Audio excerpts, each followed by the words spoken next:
Chers panélistes, chers participants, bienvenue à cette visioconférence sur le thème de la crise sanitaire de la COVID-19 et des leçons que l'on peut en tirer.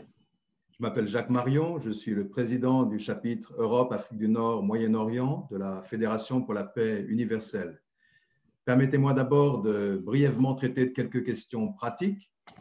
La langue que nous utiliserons sera le français. Si vous avez besoin de traduction, et je vais le dire en anglais, if you need translation from French into English, please click on the little globe at the bottom right of your screen and choose English.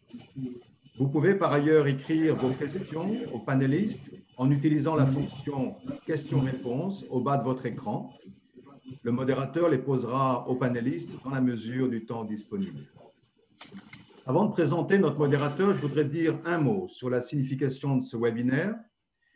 L'Association des parlementaires pour la paix est un projet de la Fédération pour la paix universelle inauguré à partir de 2016 à travers le monde et dans plusieurs pays européens. Elle constitue un forum permettant une coopération entre parlementaires de divers pays en vue de chercher en collaboration des solutions aux problèmes critiques auxquels nous sommes confrontés. Face à la pandémie qui affecte le monde entier avec un impact accru encore aujourd'hui, nous initions par ce webinaire un échange de vues, un partage de bonnes pratiques entre responsables politiques et gestionnaires de la santé publique, en espérant ainsi favoriser une plus grande coopération pour lutter contre ce fléau. Sans plus tarder, je voudrais présenter le modérateur du webinaire, le docteur Alal Amraoui. Dr Amraoui est un médecin et chirurgien marocain qui a participé à la création de la faculté de médecine de Fès et au lancement de l'hôpital de Fès. Il a été directeur régional de la santé pendant 8 ans et a remporté le Grand Prix de la santé en 2013. Il est député vice-président de la Commission des affaires étrangères du Parlement marocain et il assume la responsabilité de président de la délégation marocaine à l'Assemblée parlementaire du Conseil de l'Europe. Voilà, docteur Amraoui, la parole est à vous. Merci, cher Jacques Marion. Je voudrais d'abord vous remercier et remercier mon ami David et à travers vous l'UPF et de dire combien je suis honoré de collaborer avec cette grande institution, avec tout ce qu'elle fait pour la promotion de la paix universelle. Très heureux aussi de modérer ce webinaire avec de prestigieux panélistes, Madame la ministre, Dr Sofia Bencher, Monsieur le ministre sénateur Jean-Marie Bocquet, le Dr Emmanuel Dupuy, que j'aurai le plaisir de présenter un à un. Je démarrerai un petit peu ce webinaire par une question qui, à mon avis, on ne peut plus d'actualité en cette période de pandémie mondiale, celle de Socrate, où il se demande s'il existe pour l'homme un bien plus précieux que la santé. Encore une fois, il a fallu à notre famille humaine, notre monde, de vivre une crise humanitaire avec ses répercussions sanitaires individuelles et collectives affectant notre quotidien, notre qualité de vie, notre capacité à réaliser nos projets, nos rêves, pour réaliser à quel point la santé est précieuse et nous rappeler qu'elle ne doit jamais être tenue pour acquise. La santé, cette ressource essentielle au développement des personnes et de la société, à son dynamisme, à sa prospérité, capital personnel, mais qui a une portée individuelle et collective de grande importance. Elle doit être préservée, entretenue, elle doit être au centre de tous les programmes politiques nationaux ou internationaux avec des systèmes de santé résilients, capables de ne laisser personne à la marge, capables d'anticiper et de répondre efficacement à ce genre de péril humanitaire commun. Avec l'ouverture de tous les pays, la mondialisation des échanges, des migrations, du risque futur de prolifération, de menaces sanitaires nouvelles ou réémergentes, susceptibles de se propager très rapidement d'un pays à l'autre et d'avoir une incidence notable sur la population, les économies est de plus en plus présent. L'épisode épidémique que nous vivons actuellement, avec ses retentissements dévastateurs sur les modèles qui paraissaient il y a quelque temps résilients, nous donne la preuve que la santé doit redevenir le défi majeur de toutes nos préoccupations, trop centrées ces dernières années sur des sujets comme la finance, par exemple. Nous adressons en cette occasion nos pensées et nos prières à ceux qui ont perdu des êtres chers et aux pays touchés par la pandémie de ce coronavirus qui fait tant de victimes parmi nos concitoyens. Nous sommes tous confrontés à un péril sans précédent et il nous incombe en tant que responsables de différents horizons de guider nos pays respectifs pour les aider à sortir de cette tourmente. Cette pandémie est sans aucun doute, comme a dit M. Jacques Marion, la plus grande épreuve subie par notre monde depuis des décennies. Des centaines de milliers de vies ont été perdues ou sont encore menacées et l'économie mondiale connaît sans doute sa pire récession depuis les années 30.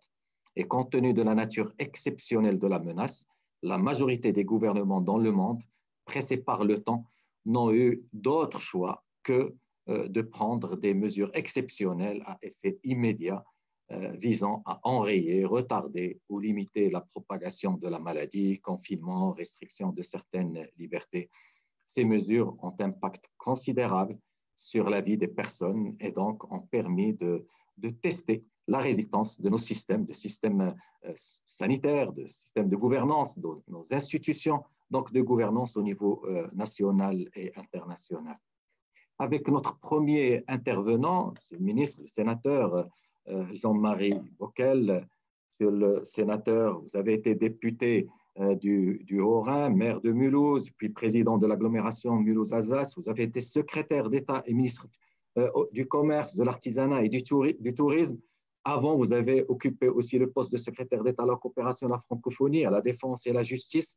Et depuis 2004, vous êtes membre du Sénat français et où vous présidez donc la délégation aux collectivités locales et à la décentralisation. Monsieur le sénateur, vous allez développer avec nous la question de la résilience démocratique, liberté individuelle et préjudice collectif, car la pandémie a mis à rude épreuve tous les systèmes de gouvernance et les institutions. Comment garantir la transparence et le débat public afin de préserver la confiance des citoyens dans les institutions démocratiques? Et la notion du territoire ici est incontournable. Quand on dit territoire, on parle de proximité. Donc, comment emmener les citoyens à participer à la mise en œuvre de solutions, non seulement pour surmonter la crise pandémique, mais aussi pour promouvoir la résilience démocratique, car le sens des responsabilités des citoyens constitue la ressource la plus importante d'un État démocratique. À vous la parole, monsieur le sénateur. Merci beaucoup, cher docteur Amraoui, de votre introduction tout à fait en phase avec ce que nous avons vécu et la réalité d'aujourd'hui, puisque le sujet reste hélas d'actualité. Je voudrais bien sûr aussi saluer mon ami Jacques Marion, vous-même, Madame la ministre, Emmanuel, l'ensemble de ceux et celles qui, bien sûr, participent à ce panel en nous écoutant. Effectivement, j'ai exercé la responsabilité que vous avez dite.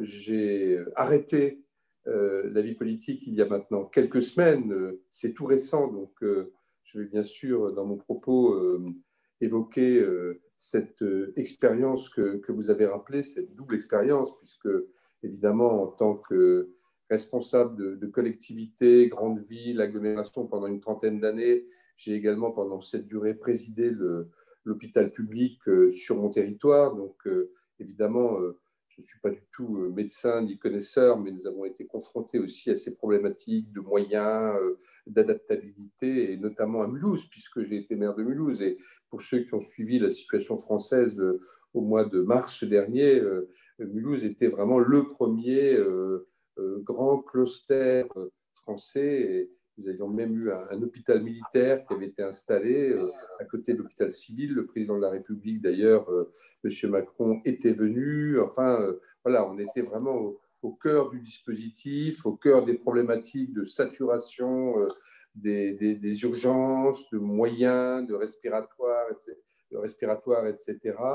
Nous avons bien sûr aussi été les premiers à expérimenter la possibilité de faire appel à la solidarité d'hôpitaux voisins ou plus éloignés. En France, ou par-delà les frontières, nous sommes voisins de la Suisse et de l'Allemagne, par hélicoptère, avion, TGV, enfin, voilà, on était au cœur de tout ça.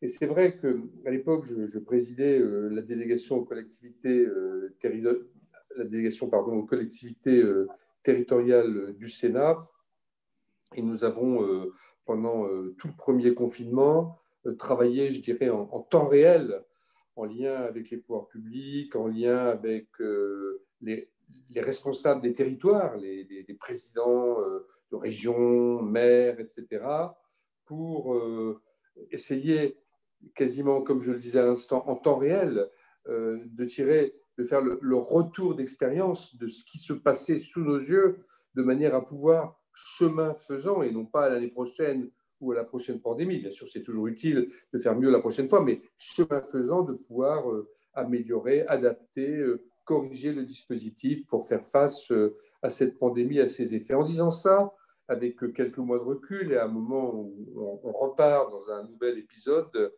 je voudrais aussi, et j'aurais dû le dire d'emblée, dire que je m'exprime avec beaucoup de modestie et d'humilité parce que cette crise a aussi été caractérisée au niveau de la parole publique et des médias qui l'ont relayée, y compris dans le monde médical, mais aussi dans le monde politique, économique, à travers des citoyens qui n'en pouvaient plus, a été caractérisée, disais-je, par souvent des propos définitifs, des propos à l'emporte-pièce, des jugements sévères qui pouvaient être démentis la semaine suivante ou parfois même le lendemain sur fond de polémiques, parfois des polémiques intéressantes et utiles, comme la question des masques, hein, dont mon pays, la France, s'est trouvé fort démuni, alors que quelques années avant, à l'époque du SRAS, on avait fait des stocks hein, qui, s'ils n'avaient pas été en grande partie jetés, mais simplement un peu renouvelés, hein, auraient évité cette polémique. Certaines de ces polémiques étaient parfaitement inutiles parce qu'on était aussi,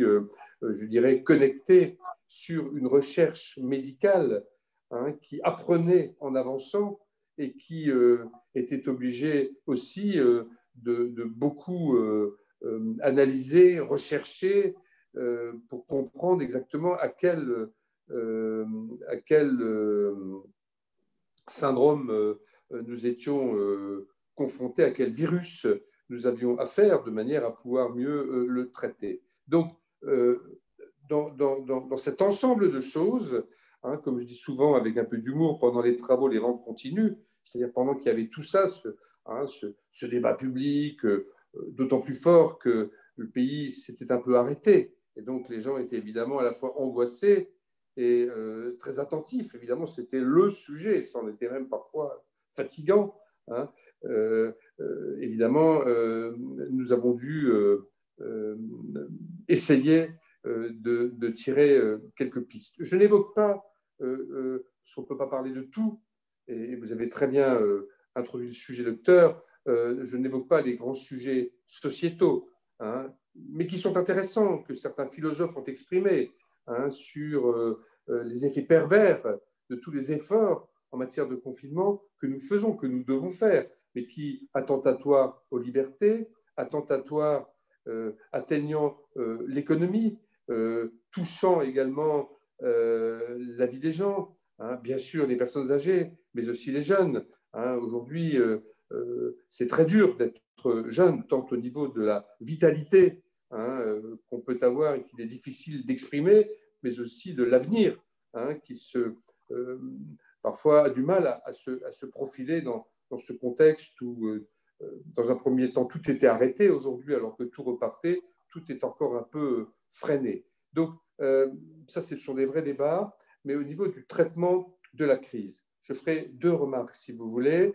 Si on se situe du point de vue d'un pays, car quels que soient les jugements qu'on peut porter sur la manière dont fonctionne un pays, le nôtre, la France, est très centralisé, trop, dirais-je, il y a quand même dans les pays, on le voit aujourd'hui, fédéraux, comme l'Allemagne ou la Suisse à côté de chez moi, ou d'autres pays d'Europe, c'est un sujet d'Italie, c'est un sujet du pays. Hein, et les responsables du pays, évidemment, on attend d'eux qu'ils donnent la ligne. Et pour eux, il y a, au-delà même des aspects philosophiques que j'évoquais à l'instant et sociétaux, il y a tout simplement la question de quel équilibre doit-on trouver et mettre en œuvre dans un pays entre la marche du pays, à commencer par son économie, parce qu'à un moment donné, il faudra tout de même payer la note, il faudra que l'économie reparte. Et puis derrière, il y a les enjeux évidemment humains, sociétaux, sociaux. Je ne développe pas, tout le monde voit bien ce qu'on a à l'esprit quand on arrête tout trop longtemps. À un moment donné,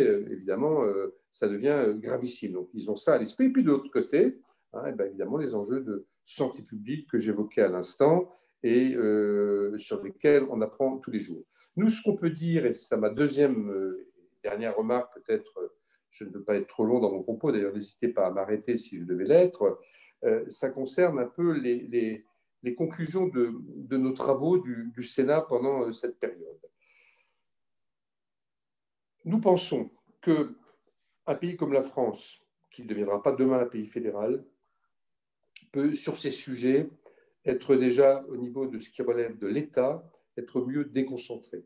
Nous avons en France, au niveau des régions, des agences régionales de la santé qui gèrent tout, à la fois les moyens, le qui fait quoi, les personnels.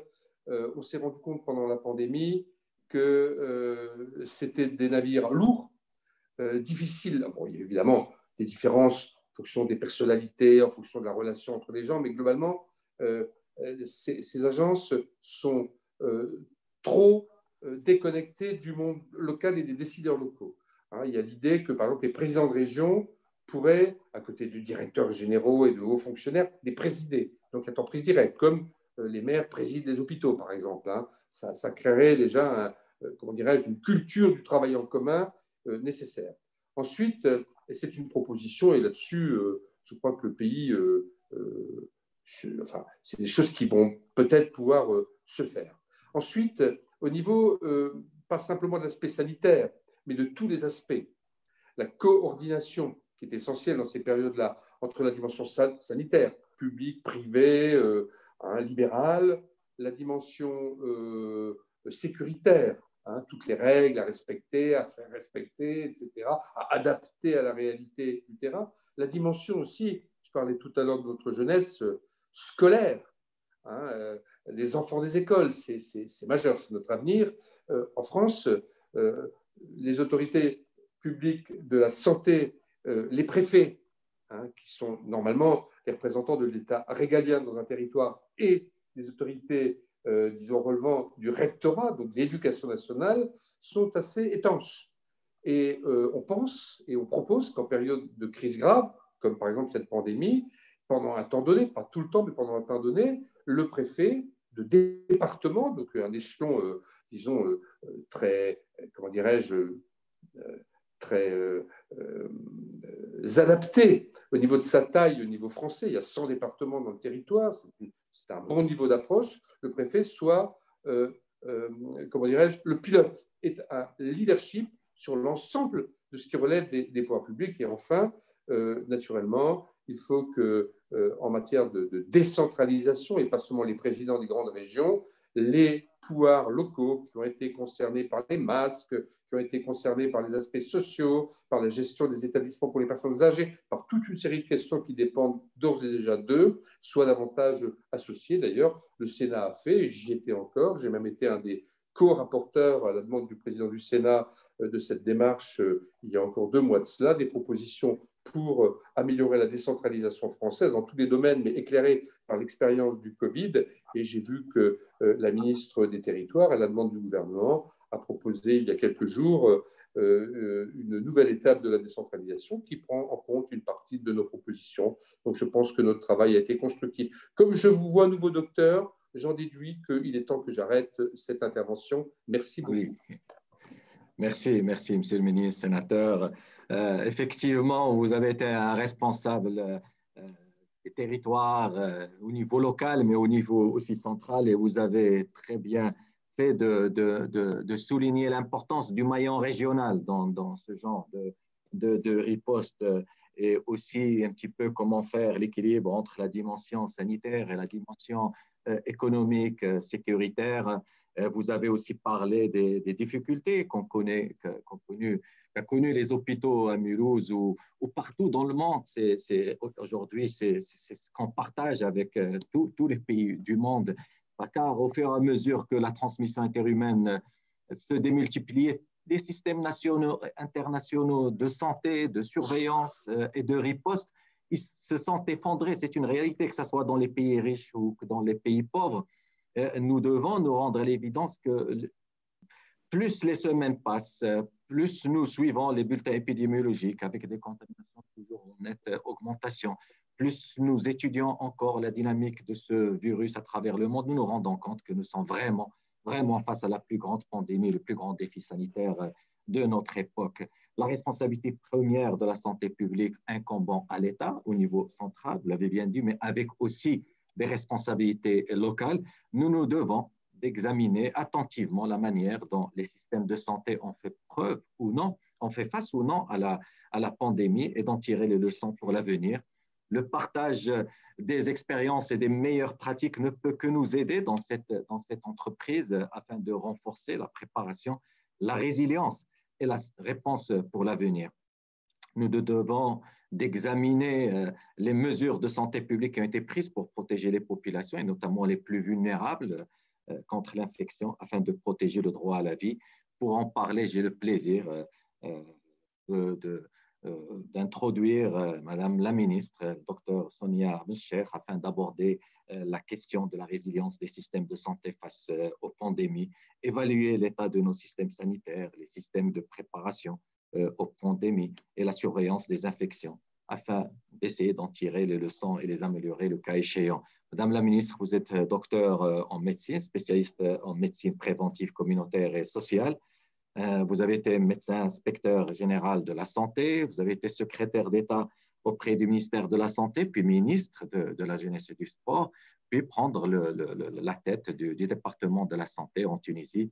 Et bien sûr que vous avez avant occupé de nombreuses positions importantes, notamment la présidence générale de l'Office national de la famille et de la population. Madame la ministre, la situation dans laquelle nous nous trouvons tous est inédite. Cela fait un siècle que nous n'avons plus été confrontés à une pandémie de cette ampleur. L'urgence est bien là, une urgence sanitaire avec une pression sur nos hôpitaux, comme a dit M. le sénateur, mais aussi une urgence économique, puisque le monde est entré en récession, près d'un citoyen sur deux aujourd'hui en chômage et le revenu des ménages est partagé par deux.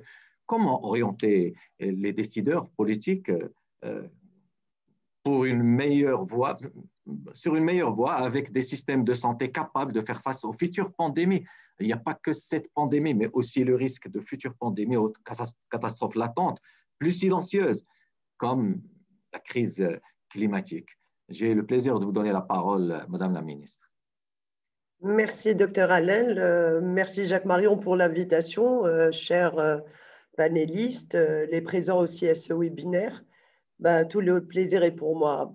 Parler du Covid-19, pour moi, c'est le sujet, je dirais, le plus passionnant, parce que sincèrement, c'est une pandémie qui a mis à nu tous nos systèmes de soins de santé, je dirais tous nos systèmes de soins de santé de par le monde, parce que maintenant, il n'y a plus un pays, on ne peut plus parler d'un pays développé en matière de soins de santé, d'autres pays en voie de développement ou d'autres pays carrément qui sont sous le seuil je dirais, de la normalité, entre guillemets, d'un système de soins de santé qui se respecte.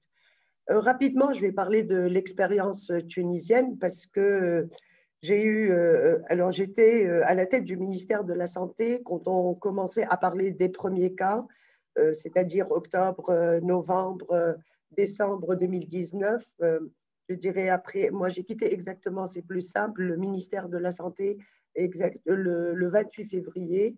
Donc le 1er mars, il y avait un autre ministre. J'ai assisté aux premières, je dirais, aux premières décisions prises à l'époque par tous les gouvernements et surtout mes homologues à la santé publique de par le monde. je dirais qu'on est en train de combattre un virus qui est jusqu'à ce jour, et je pèse bien mon mot, jusqu'à ce jour reste inconnu. On est en train aussi de virer vers les vrais, je dirais, les vraies recommandations qu'on devrait continuer à faire, à savoir, comme vous l'avez si bien dit tout à l'heure, la prévention, la préparation, évidemment le riposte, parce que depuis quelques mois, depuis quelques semaines, je dirais, on ne fait que parler de la vaccination. On a mis de côté quelles sont les autres dispositions, à savoir tout ce qui est éducation sanitaire, sensibilisation et le lavage des mains, l'aération des maisons, le port de masque. C'est vrai que les gens en ont marre d'entendre ça, mais ce qui se passe actuellement en Europe et même dans nos pays maghrébins, les chiffres commencent à remonter. Donc moi, je dirais, je terminerai rapidement avec cette recommandation, c'est qu'il faut que nos gouvernements, il faut que nos sociétés civiles aussi mettent la main dans la pâte et ne pas passer à côté de cette sensibilisation, c'est-à-dire le port de masque, la distanciation sociale, la distanciation physique et surtout l'aération, personne n'en parle, la désinfection par le gel ou le lavage des mains.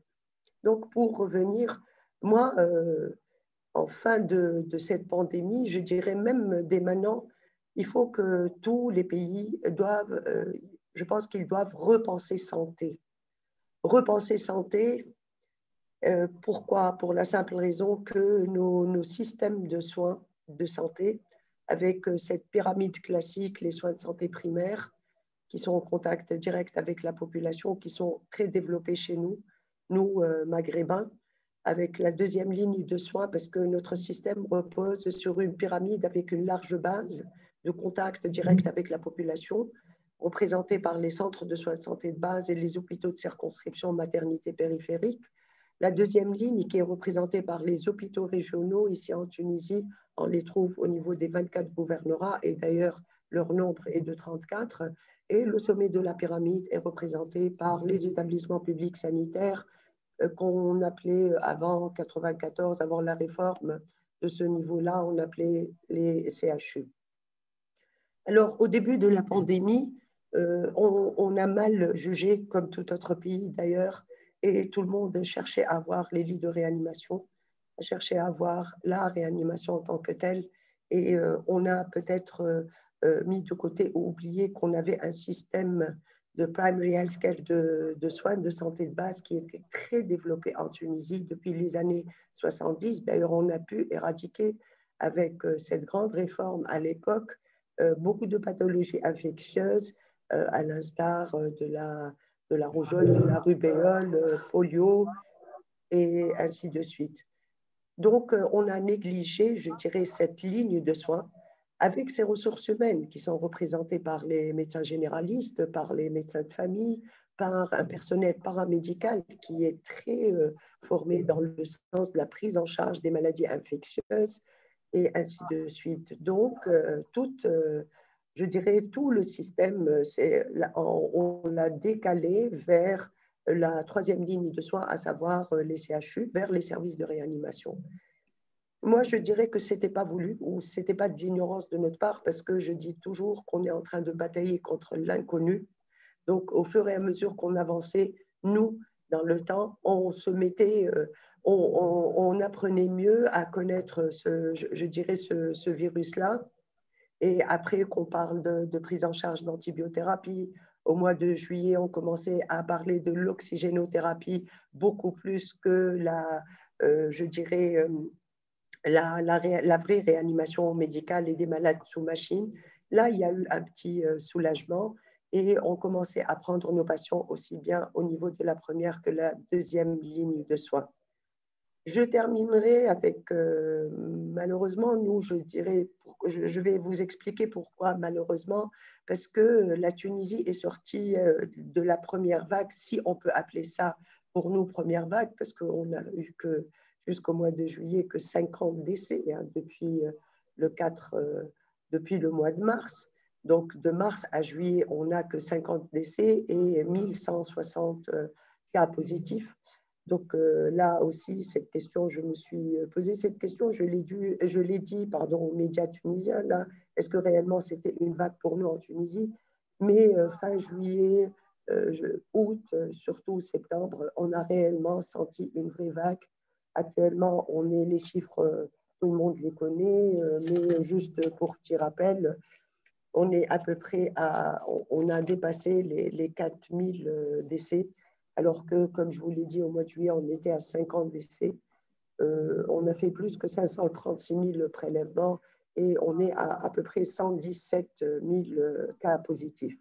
Peut-être ça paraît, en comparaison avec d'autres pays, ça paraît acceptable, entre guillemets, mais non, nous, on ne l'accepte pas, malgré, et là, je vais parler de notre système de soins de santé, qui, à part le Covid, on sait que la Tunisie passe par une période assez difficile pour notre secteur de soins de santé public et non privé.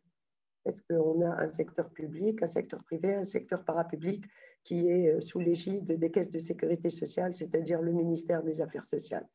Pour notre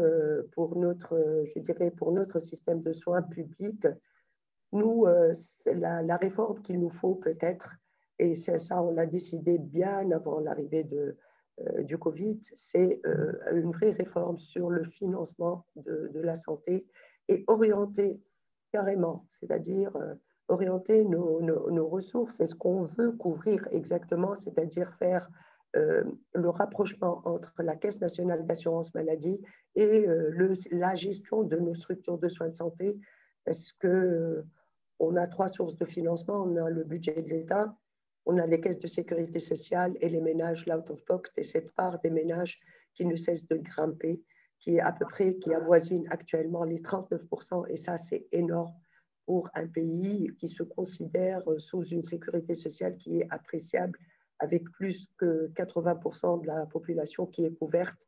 N'empêche, on est à 39% d'out of pocket, ça c'est énorme.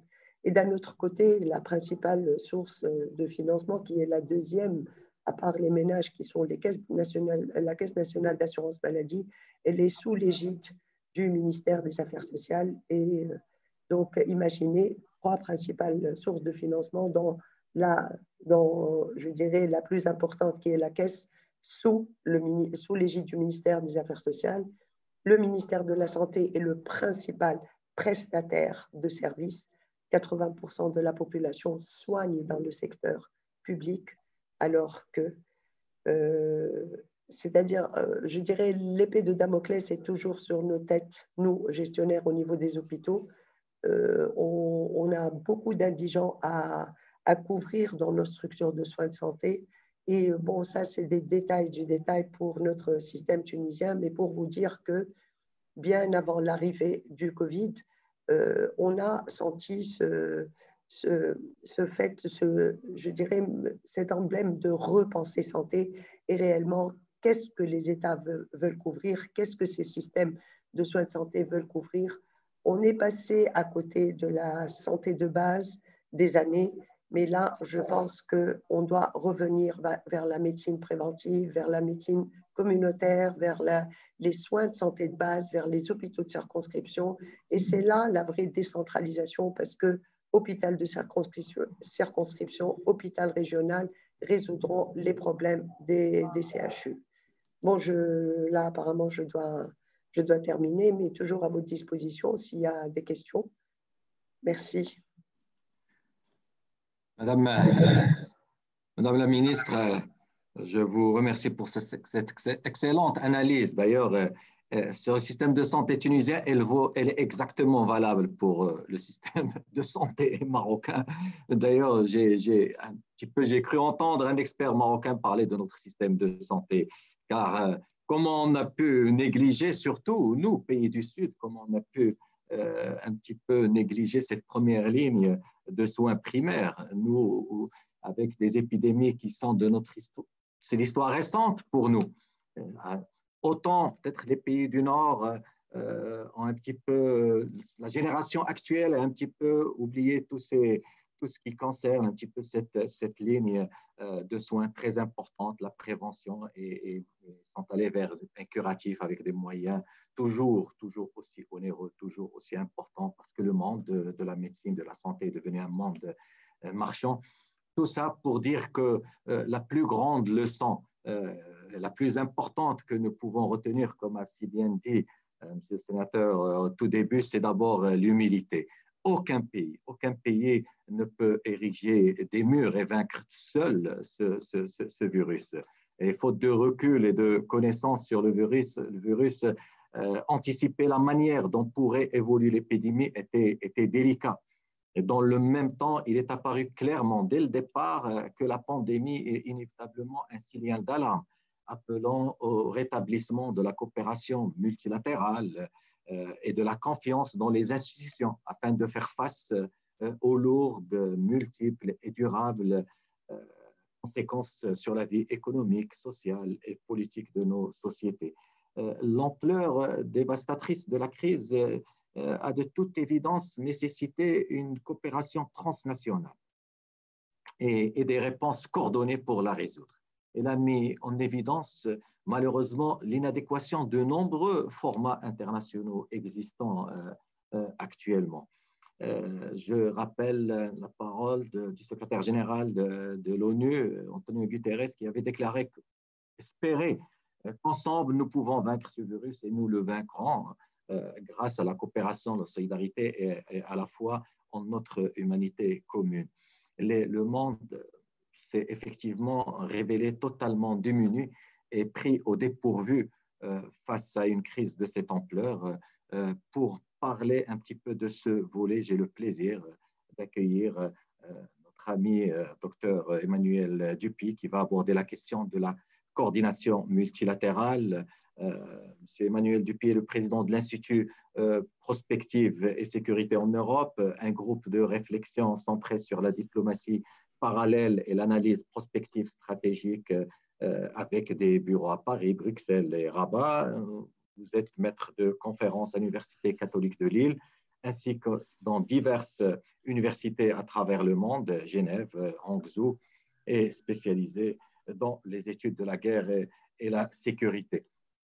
Ne pensez-vous pas, docteur Dupuy, que cette crise est probablement une conséquence d'une mondialisation mal gérée, car le besoin urgent d'un multilatéralisme authentique, constructif, pour anticiper et affronter les menaces bien réelles, notre humanité a besoin d'une solidarité humaine et mondiale au-delà des clivages et des intérêts partisans et d'actions coordonnées pour assurer une gestion de cette crise. Restaurer la confiance dans les institutions intergouvernementales ainsi que pour faire face aux importantes implications sanitaires, politiques, sociales un petit peu de cette crise. On se demande, est-ce que l'ordre mondial sera différent au sortir de cette pandémie? Docteur Dupuy, n'estimez-vous pas que la situation internationale doit passer d'une rivalité entre les puissances à une opportunité de coopération multilatérale effective et solide par-delà les clivages partisans? À vous la parole. Merci, monsieur le député. Merci beaucoup pour l'invitation formulée par l'UPF. Et j'en profite pour saluer Jacques Marion et David Fraser. Petite précision, je suis permettre de conférence du professeur associé à l'Université catholique de Lille, mais ça n'a pas une grande importance. Par contre, ce qui est beaucoup plus important, c'est le sujet que vous me demandez de traiter. Et évidemment, il impacte sur une réalité que vous avez mentionnée précédemment, le caractère exceptionnel de cette crise. Alors, je ne sais pas si c'est la crise la plus importante, car après tout, il y en aura d'autres à venir. En tout cas, c'est la première crise que nous avons vécue ensemble. Et cette concomitance ou cette temporalité nous oblige à tirer peut-être quelques leçons pour envisager les crises à venir. Et c'est précisément la réponse que je souhaiterais apporter, que je synthétise finalement en une phrase. Au-delà des États, il y a la nécessité de penser la coopération de manière subrégionale et peut-être même de manière transcontinentale. Et en deçà des États, il n'y a pas seulement que l'acteur public, il y a les acteurs privés, la philanthropie. Et de ce point de vue, la coopération décentralisée en est un des éléments, mais pas le seul. Je vais essayer d'y revenir. Mon propos consiste effectivement à dresser ou apporter peut-être quelques éléments de réflexion autour de 4 leçons que je voudrais vous soumettre. Je ne reviendrai pas évidemment sur la particularité du continent africain qui nous occupe aujourd'hui, de part et d'autre des rives méditerranéennes, en rappelant évidemment que la comparaison n'est pas forcément la plus adaptée puisque le continent africain a été relativement épargné jusqu'à présent, quoique l'OMS évoque le fait que durant les 6 dernières semaines, une augmentation de 50% des décès est à constater sur le continent africain, qui atteint maintenant 10 000 cas par jour. En France, on est à 15 000. Donc, vous voyez que la comparaison peut être sans doute pour le futur un peu plus prégnante qu'elle n'a été par le passé. Je ne reviendrai pas évidemment sur le fait que l'Afrique, malgré tout, ne représente qu'une partie infinitésimale des cas, seulement 3,4% des cas, alors même qu'elle représente 17% de la population. Il y a là peut-être un paradoxe, une sorte de mystère, ce que l'on pourrait évidemment analyser sur toute une série de questions. Je n'en livrerai qu'une parce que je crois que c'est sans doute là que réside, entre guillemets, la martingale, le fait que plus de 60% de la 70% que dis-je, de la population a moins de 30 ans, et surtout le fait que seulement 3% de la population a plus de 70 ans, quand on sait que 91% des cas atteints une population supérieure à 60%, on a peut-être là un élément de réponse. Mais je voudrais revenir et me approfondir sur ces 4 leçons, commençant par la première leçon, qui d'une certaine façon est une évidence, comprendre pourquoi cette crise a frappé si durement un certain nombre de nos pays, et plus particulièrement les pays en développement, tout simplement eu égard au fait du manque d'infrastructures, je précise, ou peut-être au choix qui malheureusement n'ont pas été suffisamment bien pensés en termes d'investissement.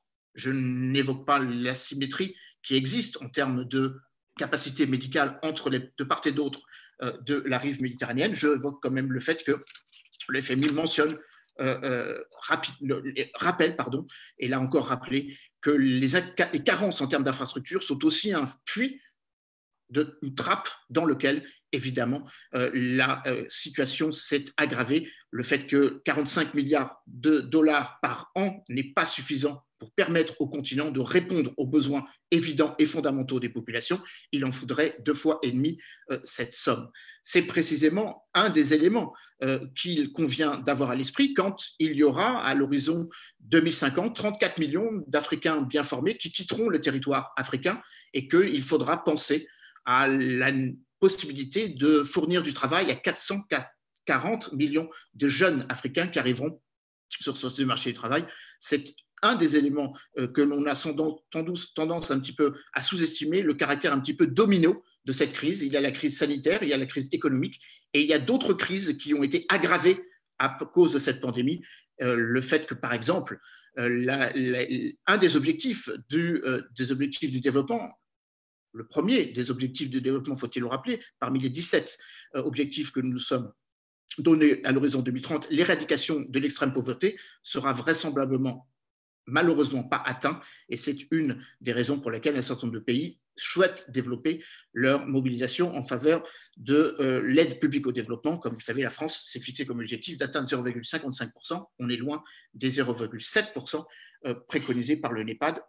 Et là aussi, il y a encore une fois une intention louable, mais une réalisation un petit peu plus compliquée. La deuxième leçon, pour aller beaucoup plus vite, qui consiste à penser que la question sanitaire est une question importante, mais qu'elle sans doute évite de se poser la question sur les carences d'investissement, comme je le disais, dans d'autres crises, et je pense notamment au retour de la famine.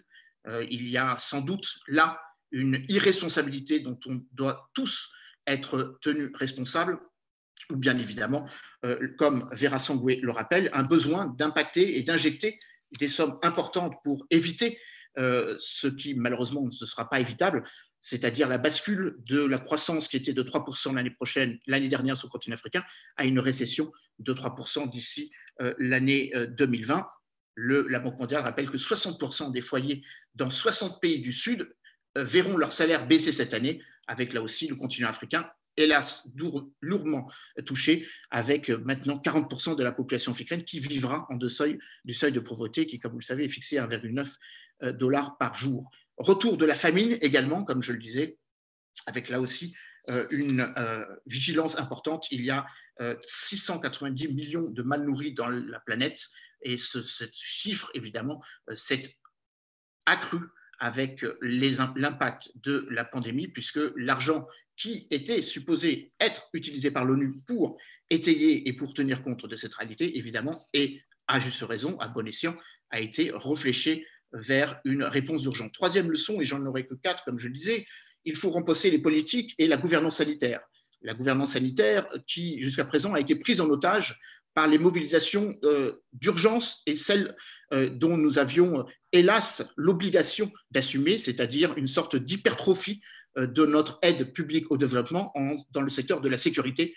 Comment peut-on penser que, alors qu'il faudrait investir dans l'agriculture, 80% des emplois sur le continent, comment peut-on envisager cette perspective ou cette trajectoire quand des pays consacrent près de 1/4 de leur PIB aux questions de sécurité et de défense, pour des raisons évidentes? Je ne prendrai que l'exemple du Niger, 17%, du Mali, 20%, ou du Tchad, 22% du PIB. Donc, il faut effectivement essayer de passer de cette urgence de la mobilisation sécuritaire vers une politique davantage mue par le secteur privé. Là aussi, paradoxe absolu, le continent africain est le continent où il y a la plus grande proportion d'entrepreneurs, alors même que c'est le continent africain où l'aide pour les entreprises est la plus faible, moins de 50% du PIB pour la plupart des États. Donc, il faut évidemment aller vers ce paradoxe. Paradoxe également qui me conforte dans l'idée que ce n'est pas de plus d'argent dont le continent a besoin.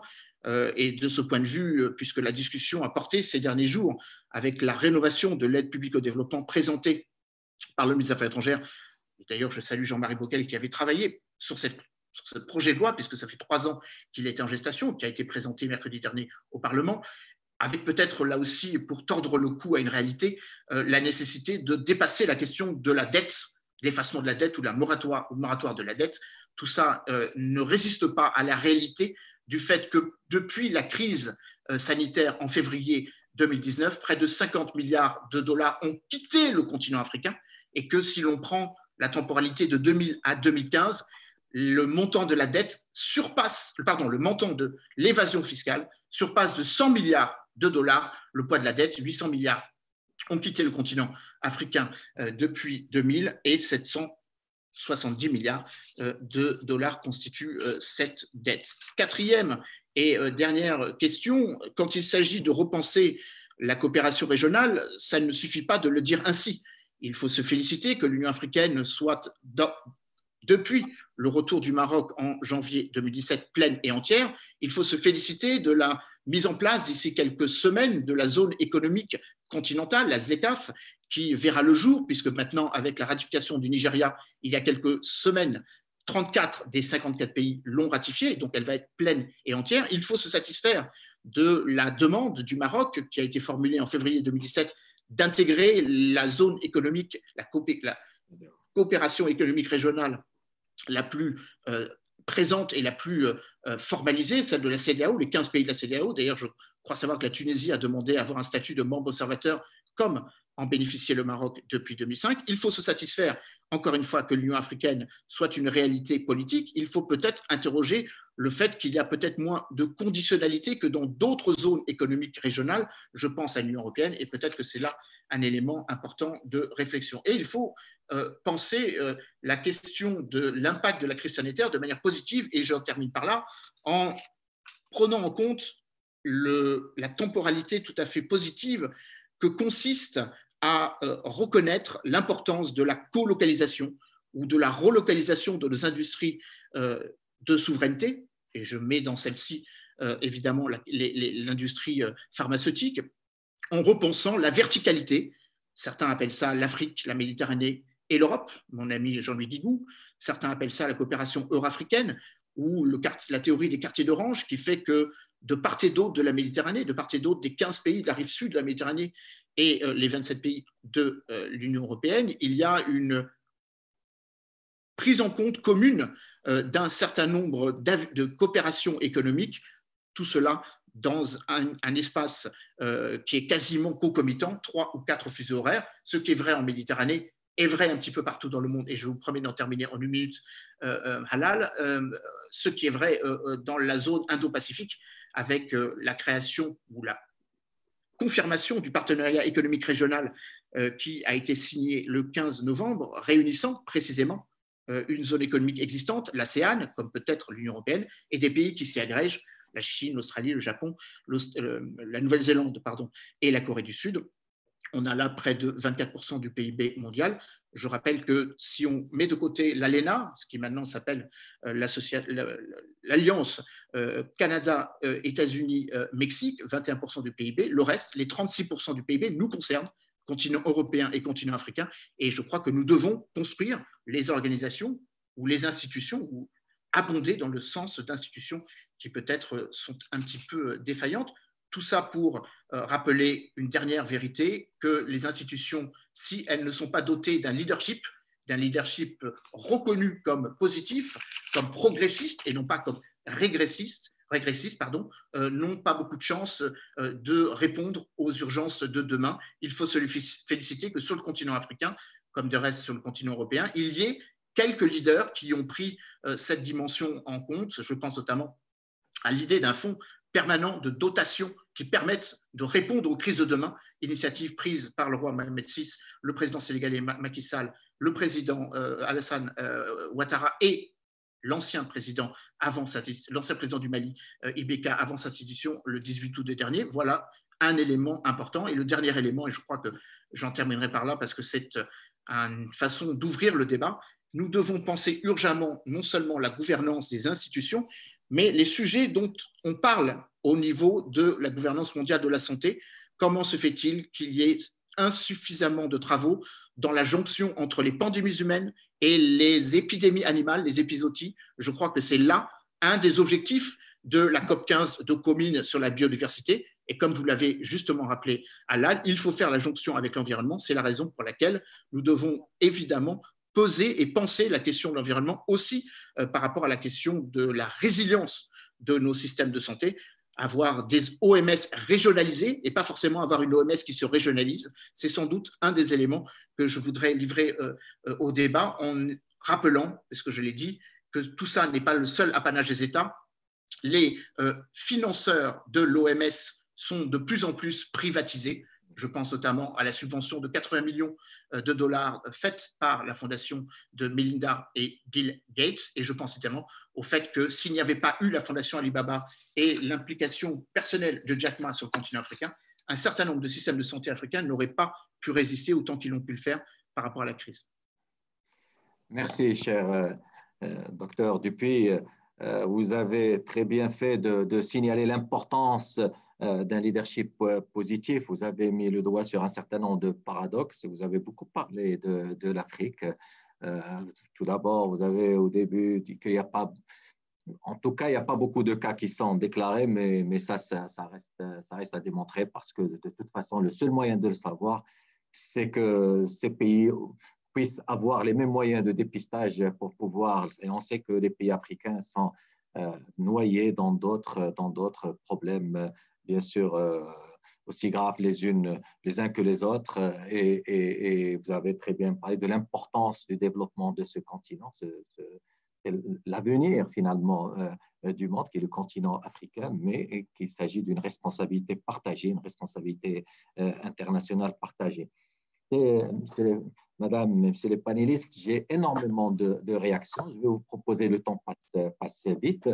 Je vais essayer de vous communiquer un certain nombre donc, de questions et de réactions et vous demander par la suite de réagir autour de ces questions.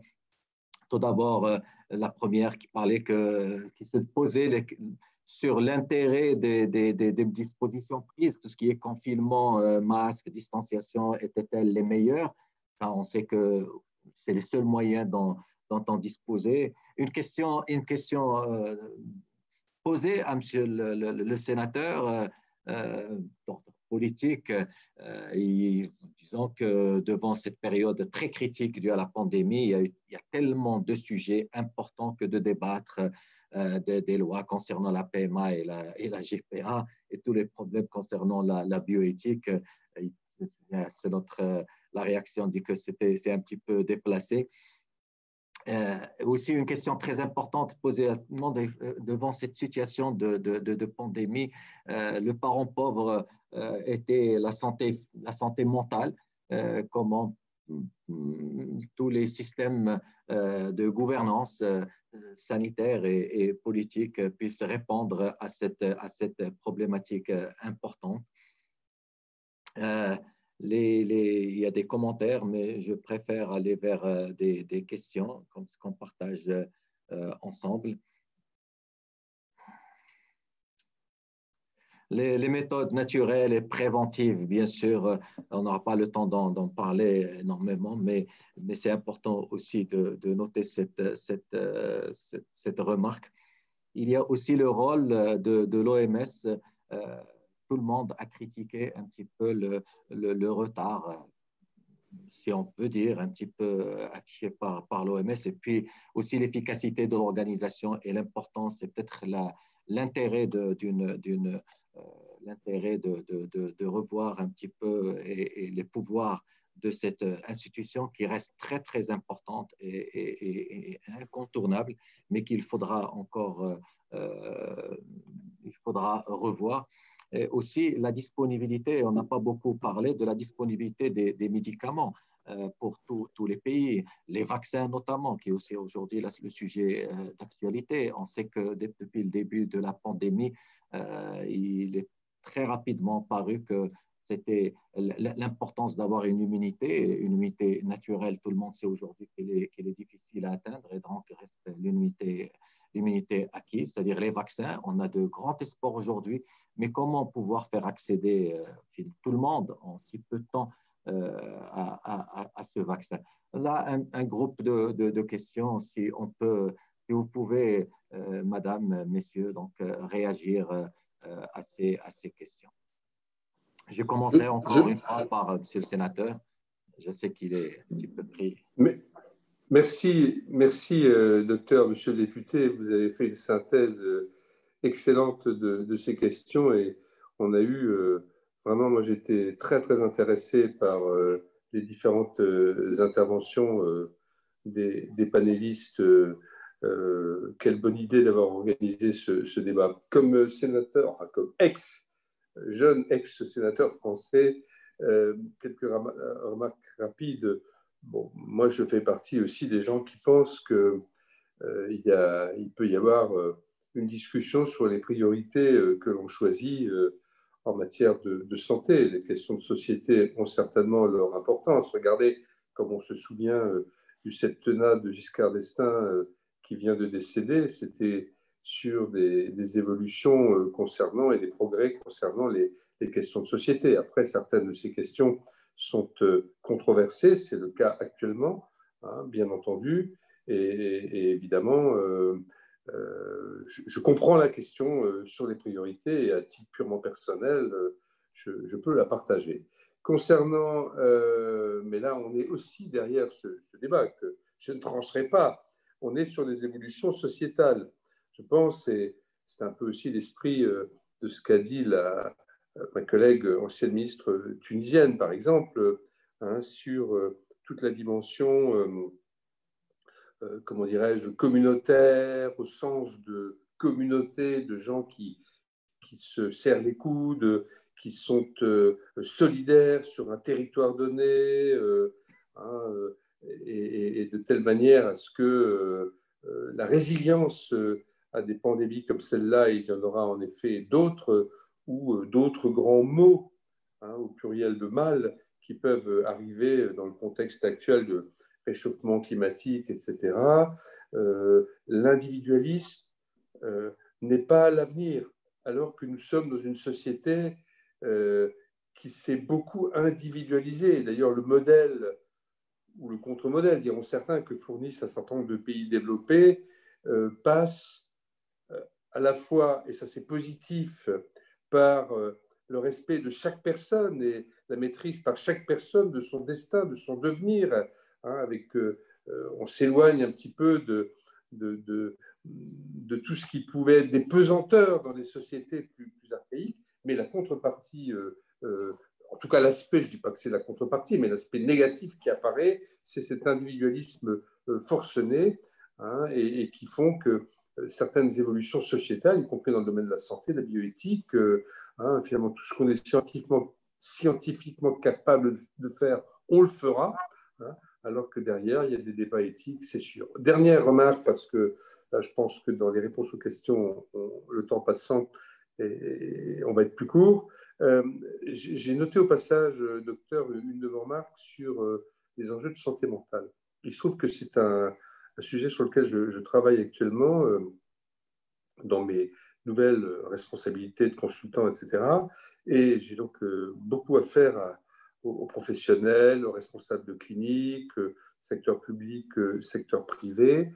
Tout le monde sait que pendant et surtout après le confinement apparaîtront très fortement ces questions de santé mentale. Alors évidemment, j'ai aussi le sentiment qu'il faut faire la part des choses entre ce qui relève d'affections extrêmement graves, hein, 2-3% des cas traditionnellement, avec des réponses très lourdes, très professionnelles. C'est un sujet qui ne doit pas masquer, ça ne doit pas être l'arbre qui masque la forêt, à savoir une partie importante de la population, y compris dans notre jeunesse, hein, certains parlent de 20%, plus ou moins, concernés par une espèce de mal-être à bas bruit, hein, mais qui peut, s'il n'est pris en compte en amont, on parle de burn-out, on parle de dépression, enfin, etc., et qui peut, s'il n'est pas pris en compte, déboucher sur des mal-être et même hein, des problèmes, y compris au niveau de la société, beaucoup plus graves. Donc cet enjeu-là, à côté des enjeux économiques, sociaux, sanitaires, sociétaux, est en effet un enjeu important où il serait intéressant, c'est ce à quoi nous travaillons actuellement, et je crois que le gouvernement chez nous y est sensible, il vaut mieux anticiper que subir, car le sujet, il est là. Voilà quelques remarques un peu de manière non hiérarchisée en réponse, en ce qui me concerne, aux questions. En tout cas, merci docteur de m'avoir donné la parole et je vais devoir malheureusement bientôt vous laisser pour un autre engagement, mais j'étais très heureux d'avoir été avec vous. Merci, Monsieur le ministre, sénateur, donc, pour le temps que vous nous avez alloué. Sans transition, je passe à Madame la ministre. Déjà, on parlait de nutrition, de mental des populations. Il y a encore des négationnistes qui nient même l'existence de cette pandémie. Et puis, il y a aussi le vaccin qu'on espère pourra être à la disponibilité de tout le monde, mais en même temps, il y a d'autres courants qui aujourd'hui font de la mauvaise publicité à tous ces vaccins, alors qu'on sait que c'est la seule façon de lutter contre cette pandémie et de l'éradiquer, c'est effectivement ces vaccins. On en sait quelque chose dans nos pays, Madame la ministre. Merci, cher docteur. Moi, je ne suis pas peut-être très d'accord sur le fait que le vaccin soit le seul et l'unique remède pour pouvoir contrecarrer cette pandémie. Et d'ailleurs, hier, un des éminents professeurs, je lui ai posé la question, est-ce qu'avec cette vaccination et choisissant 2 types de vaccins à ARN messager, va-t-on réellement rompre cette chaîne de transmission et de propagation de ce virus? La réponse, à ma grande surprise, étant épidémiologiste, je m'attendais à une réponse pareille. Il me dit un grand non. Donc, moi, épidémiologiste que je suis, ancienne ministre de la Santé et avec un background de 24 ans au ministère, rien qu'au ministère de la Santé, j'ai vécu les plus grandes réformes dans ce ministère. Donc, je reviens pour dire que la promotion de la première ligne de soins et de soins de santé de base serait la solution pour, du moins, notre continent à nous, mais aussi pour les pays de l'Europe, parce qu'ils ont compris qu'avec les scanners, qu'avec les IRM, qu'avec les PET scans, qu'avec toute cette haute technologie, une pathologie virale a pu mettre à nu et à plat certains de leurs système de soins de santé. Il y avait une question dans la discussion tout à l'heure que je voyais défiler. Pourquoi l'Afrique a été épargnée? Pourquoi on a eu ces chiffres? Nous, Tunisiens, Marocains et ainsi de suite. Nous, même le bon Dieu fait trop bien les choses. On est habitué à prendre en charge et à côtoyer de trop près ces maladies infectieuses. Peut-être dans les pays développés, ils ont oublié qu'est-ce que le paludisme, qu'est-ce que la tuberculose, bien que c'est une maladie qui accompagne le sida, le VIH, mais n'empêche que beaucoup de maladies infectieuses, on n'en parle plus. La Tunisie ainsi que le Maroc, je félicite d'ailleurs nos confrères des deux côtés, parce qu'ils étaient les premiers à prendre en charge les patients Covid au niveau de la réanimation et même en dehors de la réanimation, et en associant l'antibiothérapie. Je ne parle pas de l'hydroxychloroquine ici, mais je parle des autres antibiotiques. C'est pour vous dire que cette maladie est réellement encore dans l'inconnu et de jour en jour, on la découvre. Je ne vais pas sortir de la question pour parler de la vaccination. Les pays ne sont pas préparés de façon, je dirais, équitable en matière de programmes et de stratégies de vaccination.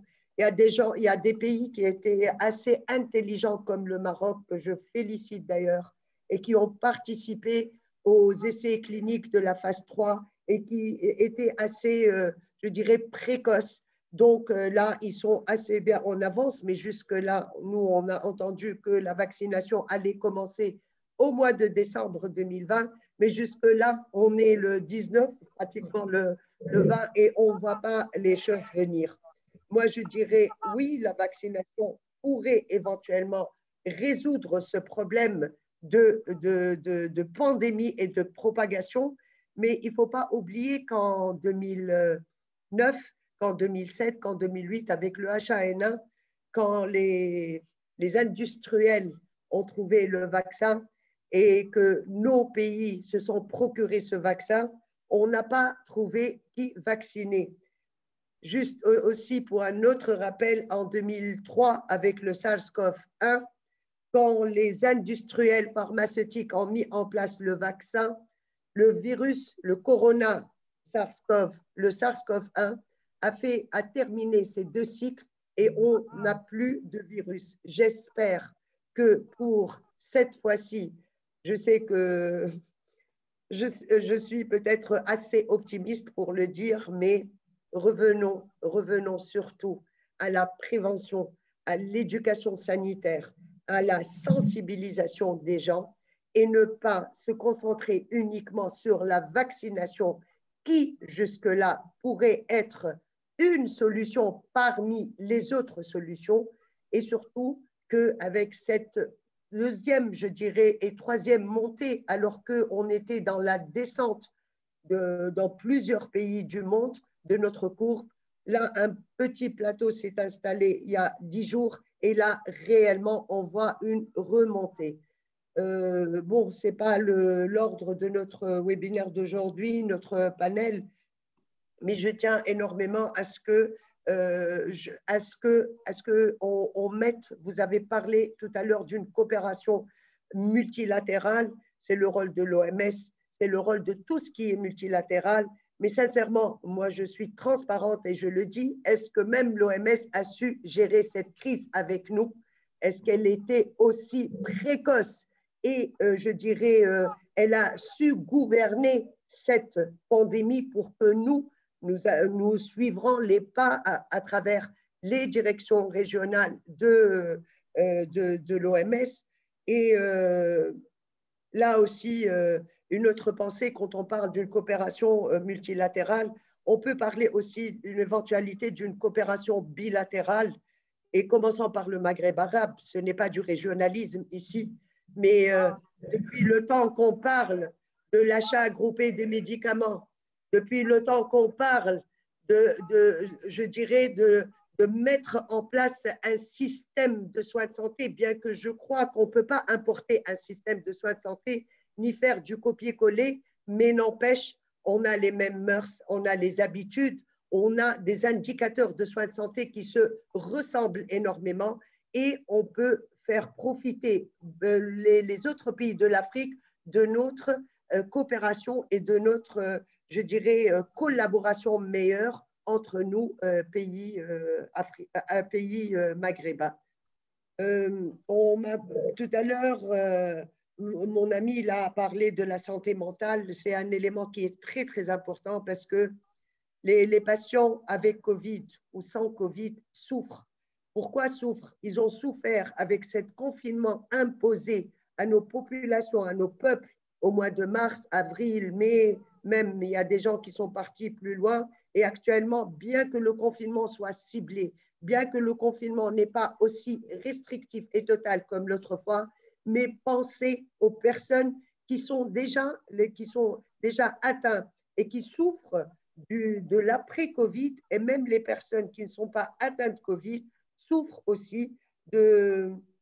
Bon, c'est la santé mentale qu'il faut aussi revaloriser. Et d'ailleurs, je sais que je dois me taire, mais la santé mentale fait aussi des programmes nationaux de la santé publique qui sont aussi la clé de la première ligne de soins. Merci beaucoup, cher ami. Merci, chers collègues. Vous avez tout à fait raison d'insister à chaque fois sur l'importance de la prévention, et l'adage qui dit que mieux vaut prévenir que guérir restera toujours d'actualité. Cher Monsieur Emmanuel Dupuy, Madame la ministre a posé la question, elle s'est interrogée, tout le monde s'interroge sur l'avenir de la coopération multilatérale. Quel avenir pour l'OMS, dont on a toujours besoin, ça c'est clair, mais quel avenir, sur quel format? On a très bien vu le repli nationaliste de tous les pays au début de la crise. On a vu même des détournements des moyens de protection sur les tarmacs même en Chine, entre des pays qui jusqu'à hier étaient pratiquement liés à un point extraordinaire. Mais devant cette crise, on a vu même l'Union européenne qu'on croyait vraiment la plus solide sur ce plan-là. On a vu pendant 3-4 mois des tergiversations sur ce sujet-là. Qu'en pensez-vous, M. Emmanuel? J'ai encore plusieurs remarques et réactions, mais c'est autour un petit peu des mêmes. J'essaie de répondre à votre interrogation, et comme je vois qu'il y a eu des questions écrites, cela me permet de renverser un petit peu la question. Moi, je suis un fervent partisan du multilatéralisme. Mais de quel multilatéralisme parlons-nous? Le multilatéralisme, depuis 75 ans, est marqué non pas par l'anticipation et la prévention, mais par le curatif. Si l'on prend, par exemple, le budget de l'OMS, budget 2020-2021, 5,8 milliards de dollars. Est-ce que vous savez combien l'ONU consacre pour les opérations de maintien de la paix? Non pas la prévention de la paix, mais les opérations de maintien de la paix. C'est 2 milliards de plus, alors même que l'UNESCO ne consacre que 750 millions d'euros. Donc le multilatéralisme doit être totalement repensé vers l'anticipation et vers la prévention. Et ce n'est pas en mettant plus d'argent, c'est en essayant d'éviter les problèmes inhérents au système onusien, c'est-à-dire la trop forte bureaucratisation. La part du budget de l'OMS consacrée à l'administratif et à la gestion de ces centres régionaux est absolument trop importante. Et donc, nous devons avoir beaucoup plus d'agilité et beaucoup plus de souplesse. Et c'est là où je voulais évoquer avec vous, non pas un nouveau multilatéralisme, mais un changement de gouvernance dans le multilatéralisme. J'appelle ça la polygouvernance, où ce ne sont plus seulement les États qui ont leur mot à dire, mais ce sont d'autres formes de leadership. Une des questions qui était posée était le leadership, la mise en place, ou la prise en compte du leadership spirituel, culturel, et on pourrait rajouter scientifique. C'est ça dont il s'agit.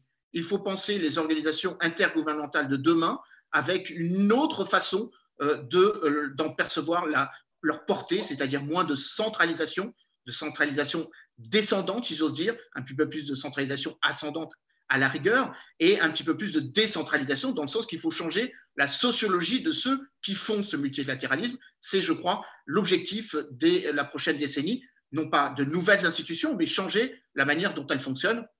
C'est vrai pour l'OMS, c'est vrai pour d'autres organisations. C'est pour ça que je dis qu'il faut avant tout que les États eux-mêmes se pensent de manière bilatérale, de manière régionale dans leur voisinage, mais je crois que le voisinage maghrébin a montré, nonobstant le 31e anniversaire du non-Maghreb arabe, je rappelle que c'est en février 89 à Marrakech qu'a été signé l'acte fondateur de l'Union pour le Maghreb arabe. Je n'ai pas vu de coopération, en tout cas entre les 3 pays, parmi les 5 qui le composaient. Par contre, ce que je vois, c'est une autre régionalisation possible, qui est beaucoup plus large que cela. L'Afrique de l'Ouest, Ça, c'est une réalité géopolitique mondiale, une coopération nord-sud qui fait que l'Eurafrique est comme la coopération entre le Canada, le Mexique et les États-Unis une réalité, ou le fait que si l'on parle d'eurasianisme d'un côté ou de centralité stratégique de l'Indo-Pacifique, nous devons penser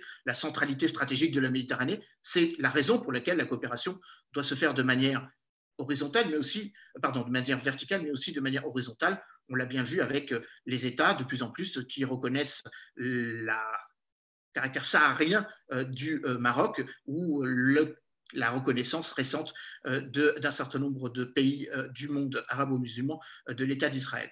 Donc, je crois que c'est le premier élément que je voulais mettre en avant. Le deuxième élément que je voulais rappeler ou mettre en avant, c'est évidemment le fait que la question du leadership est déterminante pour l'acceptation de la campagne de vaccination continentale. J'ai là un sondage qui précise que seulement 33% des Africains sondés sont prêts à se faire vacciner.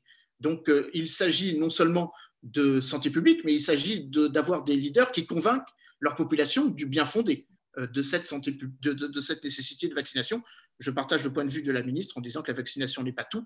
Il faut aussi penser la mise à niveau de la capacité hospitalière ou la mise à disposition des infrastructures hospitalières qui, là aussi, souffrent d'une inacceptable asymétrie de part et d'autre de la Méditerranée. Je prends que le chiffre des lits, du nombre de lits de soins intensifs, 4 000 lits pour 1 million d'habitants pour l'Union européenne, 5 lits seulement pour 1 million d'habitants sur le continent africain. Donc, il y a là aussi un investissement de la part des grands laboratoires pharmaceutiques, parce que l'Afrique est aussi un marché entre guillemets exponentiel, grandissant, qui doivent mobiliser ces acteurs. Et dernier point, si vous me permettez, pour répondre aux interrogations, le fait qu'on ne pourra pas penser cette crise en pensant que c'est une crise définitivement clos par la troisième vague.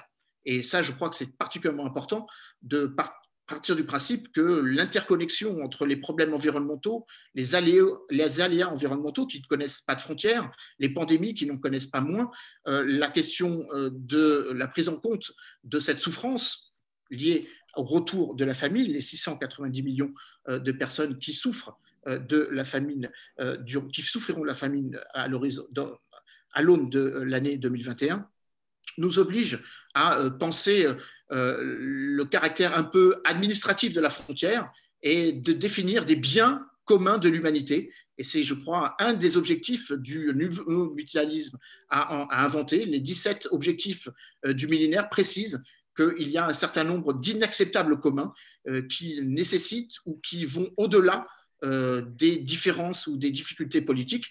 C'est vrai entre des pays qui ont leurs frontières fermées, je pense notamment au Maroc et l'Algérie, mais ce serait aussi vrai entre des zones géographiques qui, pourtant, doivent être inclus dans une même logique. Je pense notamment au bassin méditerranéen.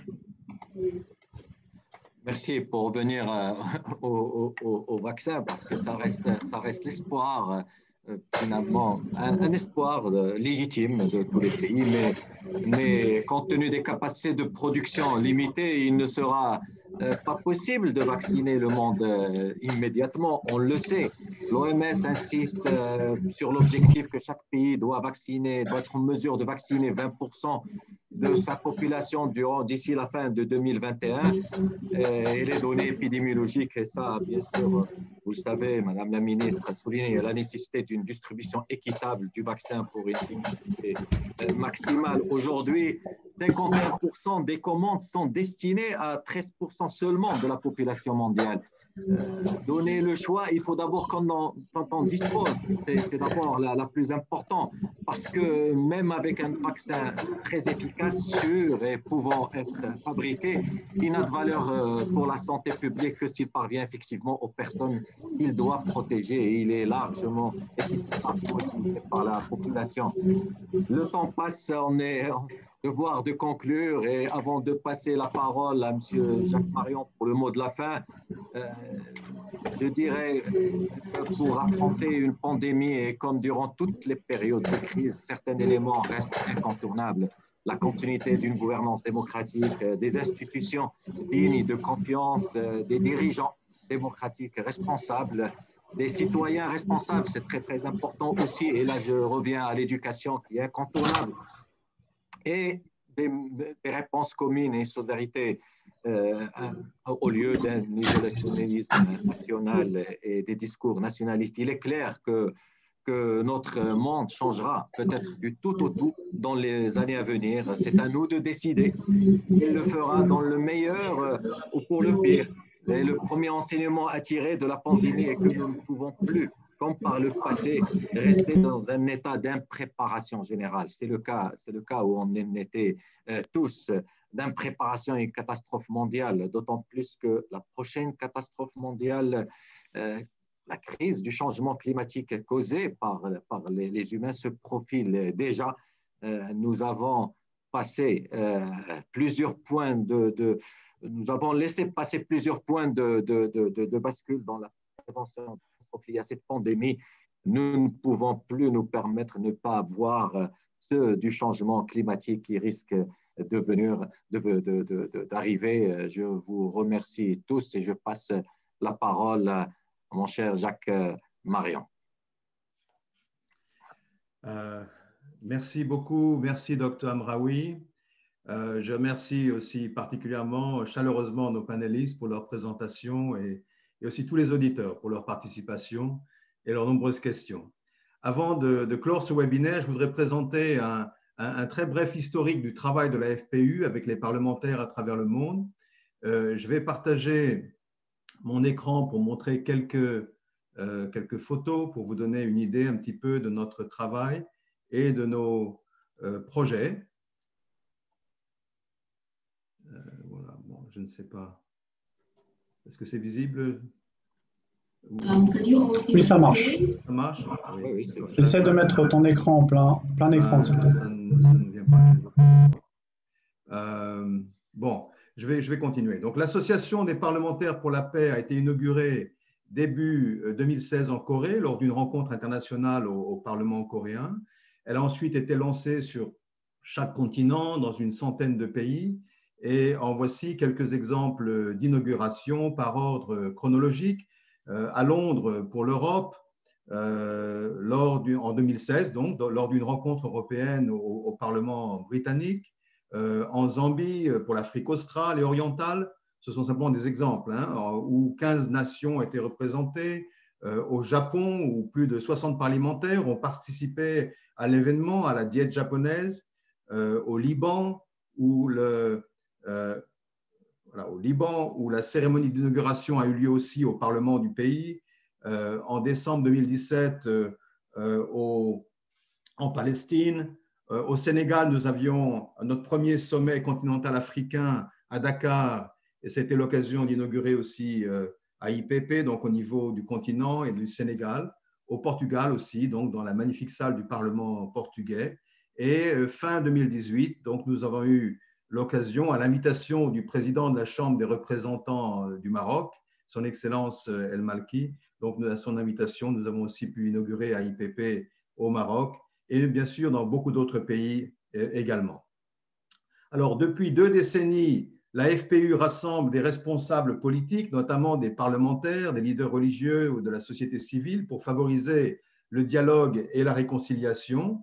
Le président George Weah du Libéria, que je montre ici, en a parlé récemment lors du récent rassemblement auquel on l'avait invité, en disant « Je me souviens avec gratitude que la Fédération pour la paix universelle avait travaillé au Libéria après notre guerre civile en participant aux efforts de paix après le conflit avec le corps législatif libérien, alors que j'étais sénateur. En Israël, la FPU a organisé une série de programmes interculturels, interreligieux, dans le cadre de l'initiative de paix au Moyen-Orient au cours de plusieurs années. Au Népal, la FPU a été très activement participé à la transition du régime monarchique vers la démocratie. La FPU a également organisé des rencontres sur les changements occasionnés par le printemps arabe, ainsi qu'une série de dialogues Eurasie-Europe, notamment lors de la crise ukrainienne, à Chypre. Voilà. J'ai du mal à... Attendez une seconde, je me retrouve. Voilà. à Chypre, donc dans un contexte pourtant tendu. Elle a aussi pu favoriser un dialogue cordial entre les acteurs de la crise syrienne. Et l'Association des parlementaires pour la paix organise des rencontres interparlementaires, comme cette visite d'une délégation népalaise en Corée du Nord. Des questions aussi de paix et de sécurité dans le monde sont abordées, telles que la question de la péninsule coréenne, dans laquelle la Russie est un acteur important. Elle aborde aussi des questions d'actualité, comme la montée de l'extrémisme dans nos sociétés européennes, ici au Parlement européen. Et chaque année, elle organise au Parlement britannique une remise de prix à des jeunes entrepreneurs de talent qui sont décernés par les parlementaires de leur circonscription. Voilà, nous avions commencé cette année 2020 avec un grand sommet international mondial de plusieurs milliers de participants à Séoul au mois de février. Et bien sûr, comme tout le monde, nous avons dû la continuer en organisant donc un bon nombre de rencontres sur Internet, en visioconférence. Nous en avons eu un grand nombre. Et bien sûr, je ne cite que quelques projets. Mais pour terminer, je vais nommer quelques-uns des grands axes d'activité que nous préparons pour l'année 2021. J'en nommerai 3. L'un sera un effort international renouvelé en faveur de la paix et de la réconciliation sur la péninsule coréenne, alors que nous venons de commémorer le 70e anniversaire de la guerre de Corée. Un autre axe sera l'accompagnement et le soutien aux changements en cours en faveur de la paix au Moyen-Orient, dont a parlé Emmanuel. Nous continuerons également les importantes rencontres Afrique-Europe que nous avons initiées au cours de cette année. Et voilà, donc je voudrais encore une fois vous remercier, chers panélistes, de votre participation. Ce fut notamment pour nous une occasion bienvenue de coopérer avec l'Afrique du Nord et nous espérons poursuivre ensemble cette coopération pour la paix et le développement dans la région. Voilà, donc c'est la fin de ce webinaire. Je vous remercie encore une fois à tous nos panélistes et aussi à tous nos participants. Et je demande aux panélistes de bien vouloir faire face à l'écran parce qu'on aura une petite photo souvenir et pour dire au revoir aussi aux auditeurs. Merci à tous, merci encore et je vous souhaite des bonnes vacances de Noël et une bonne fin d'année.